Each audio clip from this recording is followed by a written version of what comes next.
Puji Tuhan, Salam. Kita kembali dalam renungan Betani Kebumen. Hari ini kita akan berbicara tentang basis pola berpikir.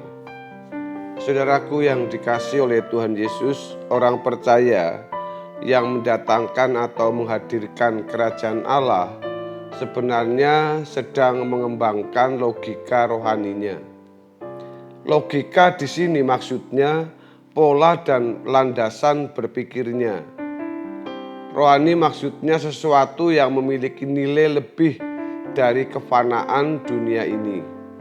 Jadi, logika rohani artinya pola berpikir yang berbasis atau berlandaskan pada dunia yang akan datang yang bersifat kekal.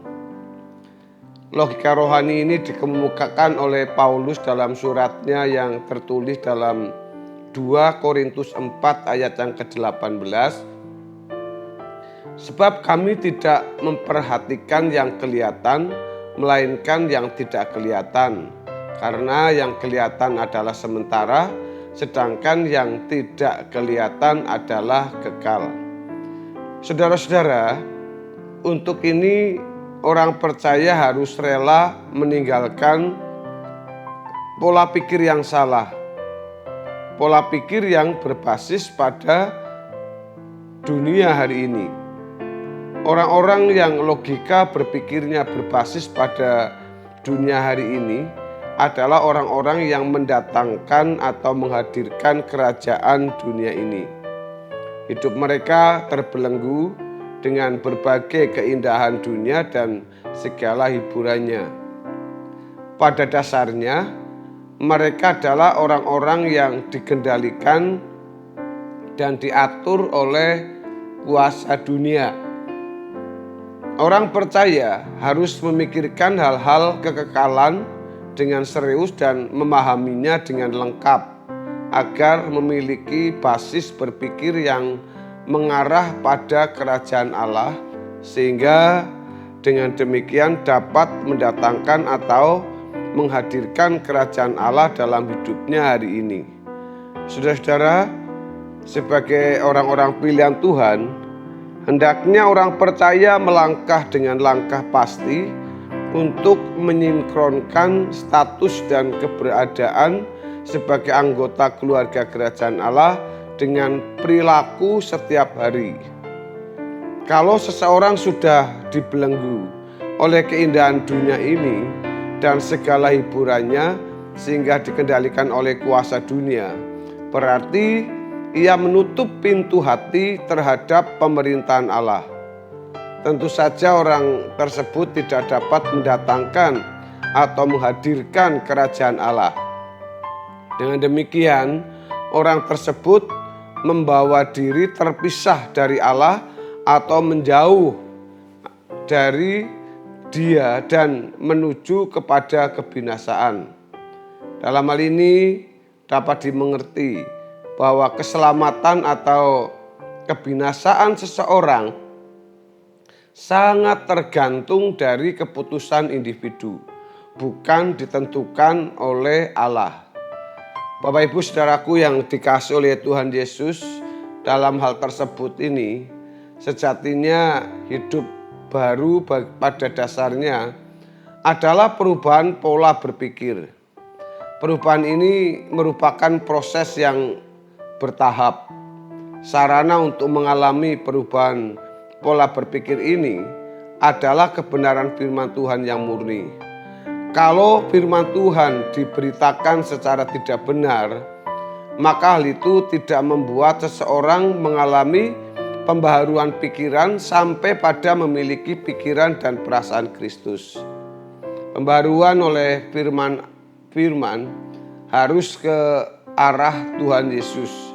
Artinya semakin kita bertindak dalam pola pikir seperti Yesus, pola berpikir yang diubah secara berkesinambungan membuat seseorang menjadi orang yang tidak sama dengan dunia ini.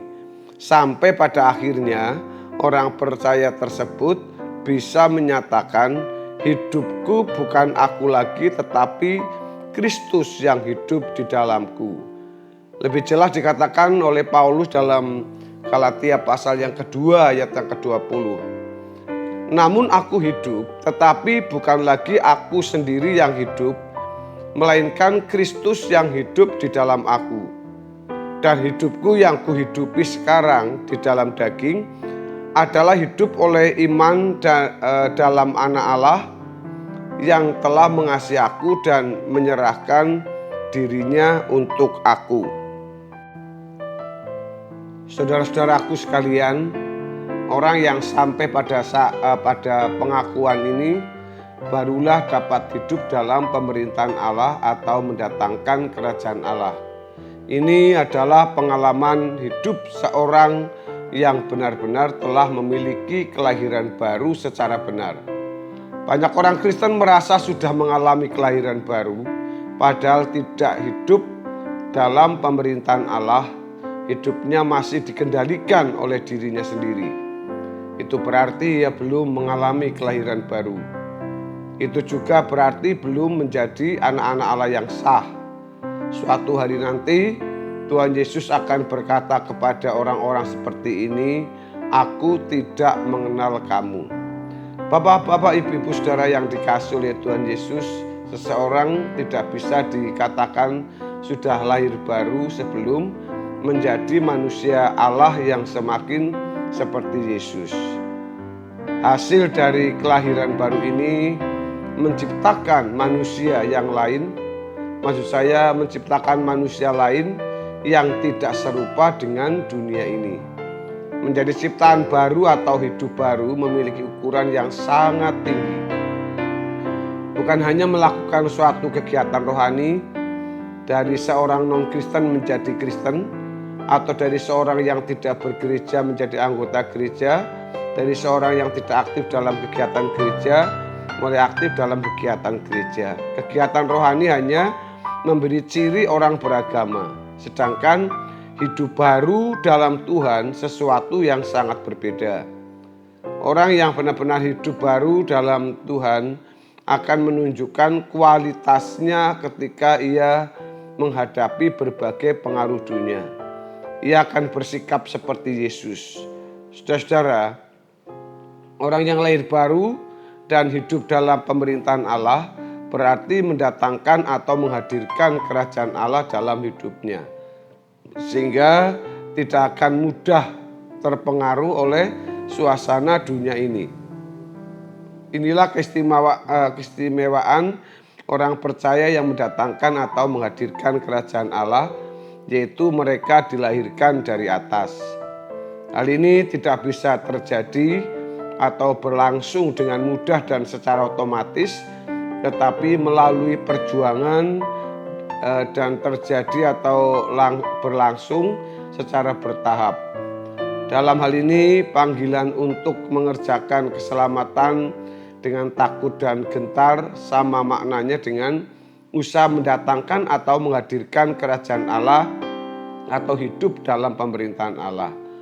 Saudara-saudara, jika kerajaan Allah ada pada orang percaya, maka orang tersebut akan berdampak baik dalam keluarga, akan mendatangkan sukacita dan kedamaian, dalam pekerjaan, dalam bisnis, dan dalam lingkungannya.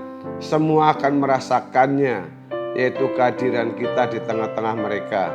Bapak, Ibu, Saudara yang dikasihi oleh Tuhan Yesus, dengan kebenaran ini kiranya hari ini kita diberkati dan kita semua akan mengarahkan pikiran kita dalam basis pola berpikir yang benar. Bapak Ibu yang dikasihi oleh Tuhan Yesus, kiranya kita semua diberkati, kita semua dalam berkat dan perlindungan Tuhan senantiasa, dan terlebih kita bertumbuh dewasa sampai kita masuk ke dalam Yerusalem baru. Tuhan Yesus memberkati kita semua. Haleluya. Amin.